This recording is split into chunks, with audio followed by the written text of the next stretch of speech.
Very much Minister Yunang Khemchana High Sanami lining may take Hataginate Manipur Pumbagi Kogi Pharmacy Line Toe Sanami Temple Boardnas Koi Sinduna Haing Kongbal Fung Yumpum the Laiba Sanami Temple the Koi lining toe Sanami Amadi Imalamerency the Bigima from the Jiang Haiduna lining toe Lashongi Torumda with Chief Minister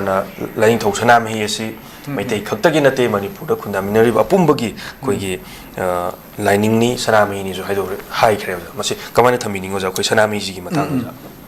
So make an Rakeswa, Narang Honorable Chief Minister Wakem Sana, Canada Sanamiki, Lysanda, saying Lava Aquiki, Canada, Lysanda, saying Habikitoramda, Samana Punduki Wapum said, excuse me, Azumani. Yam tin sumo wa khoni hai batai sanama hi lining si seng na harapti akhoi maite khotikin natte masia akhoi ge atopa akhoi indigenous tribe maya mama akhoi puna hominar pa furup atopa maya mamsu makhoi se adum sanama hi lining se adum chatli makhoi masagi oijaba mongda sanama hi akhoi ge magi khubam imungda thamdana khotana makhoi adum loin latsariba adumba keno singni furup singni harap sing nga sagi maring chothe adik kabui adigi keno mayam du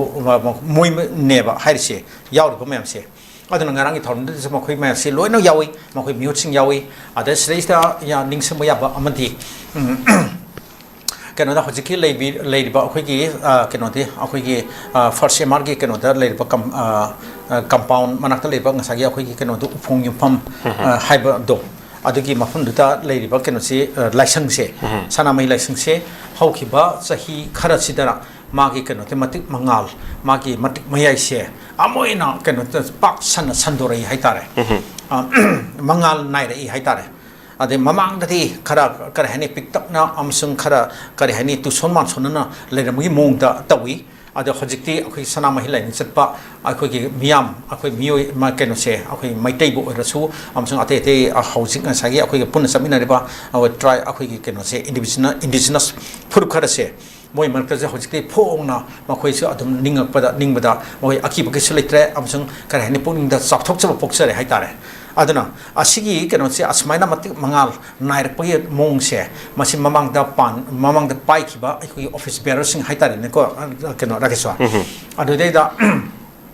sanamahi line thok sanamahi temple board ki hana secretary orba koi ai ge chu atma koi journalist colleague amasu oina koina loiner ga lakhiba amsang inau sibadat luang mc masnam sibadat luang mana oringi ma se akhoi gi on secretary oringi matam do adudagi masi keno se matik mangal se sandropani na idea adma hajaningi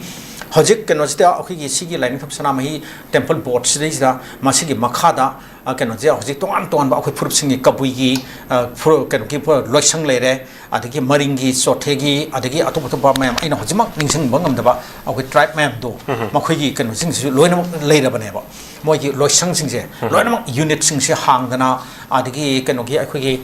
karhani akhoi furup sigi ipai pu haktak ti hona leram ba adumba akhoi ton ba loisang unit sing haitare na yam academic oiba adumba unit mayam se ton na oiram khai o thamaga magi ma thau sing se ningthe sana pangtholaga laktana ngasidi athmai ton sigi keno se matik mangal amoina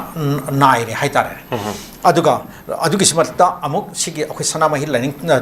keno se lining se masi akhoi Manipur University of Culture adude su syllabus amoina ga haptana tawri bane ba ada nga khoi sumi ngarang ki thorum de su ngasagi akhoi Manipur University of Culture ki BC Professor Gunindro su masi yawi na hari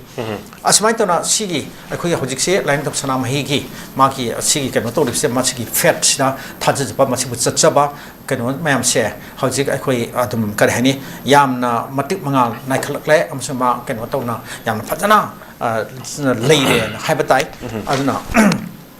sigi pot ama lei aduga amaromda hojik akoi demand tong na ba tawriba miyam gi amachu leiri census ta akoi smana sanamahi lining satpachingi magi tongan ba akoi class ma category ma ningthi jana phajna masak recognize to bi wa na hai bu wa phama akoi Hindu recognize to bugum adi Christian recognize to bugum adi Islam ada chatpa chingi ada ken to bugum Jain Buddhism smaina to khai na akoi adum leidna recognition je mata wadum na siki sanam hi akoi lining se phet se su ma se to view ma se chap chap akoi lining lai sol mani religion na mani haidana adu ki su achkan ma demand le matam ne ba asima tanja sida akoi honorable chief minister 𝐍𝐀𝐿 amsam haki loina bi akoi madam ga ngarang ga yaw na cheng ga haidana khotna akoi irat thoni thawm ke yaw na khotna to bi se masi yam sathina akoi de puning thawat ngai oi yam encouraging oi ba atu po ni aduna masigi akoi lain thok sana ma hi ki masigi laisang sigi amsung masigi fat asigi